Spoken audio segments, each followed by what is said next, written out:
അസ്സലാമു അലൈക്കും വറഹ്മത്തുള്ളാഹി വബറകാതുഹു. എന്തൊക്കെയാ വിശേഷം? അൽഹംദുലില്ലാഹ്. അഊദു ബില്ലാഹി മിനശ് ശൈത്വാനിർ റജീം. ബിസ്മില്ലാഹിർ റഹ്മാനിർ റഹീം.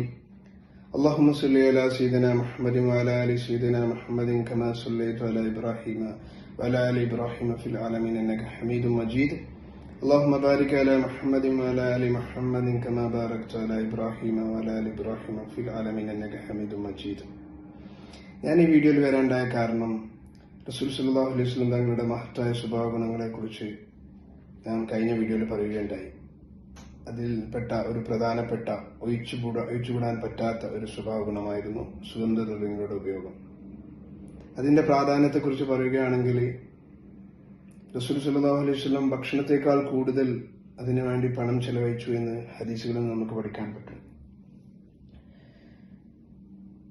റസൂൽ സല്ലല്ലാഹു അലൈഹി വസല്ലം തങ്ങളുടെ ആ പാത പിന്തുടർന്നുകൊണ്ട് നമുക്കും നമ്മുടെ ജീവിതത്തിൽ സുഗന്ധദ്രവ്യങ്ങളുടെ ഉപയോഗം കാരണമായി മനസ്സും ശരീരവും പരിശുദ്ധമാക്കാം.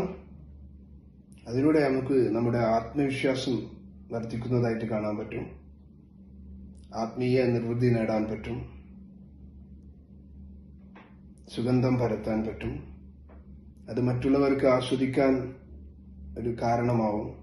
അതൊരു സ്വതക്ക കൂടിയാണ്. ഇൻഷാ അല്ലാഹ് അള്ളാഹു നമുക്കെല്ലാവർക്കും സുഗന്ധം ഉപയോഗിക്കാനുള്ള തൗഫീഖ് നൽകട്ടെ. ആമീൻ യാ റബ്ബൽ ആലമീൻ. ഇൻഷാ അല്ലാഹ് അടുത്ത വീഡിയോയുമായി നമുക്ക് വീണ്ടും കാണാം. അസ്സലാമു അലൈക്കും വറഹ്മത്തുള്ളാഹി വബറകാതുഹു.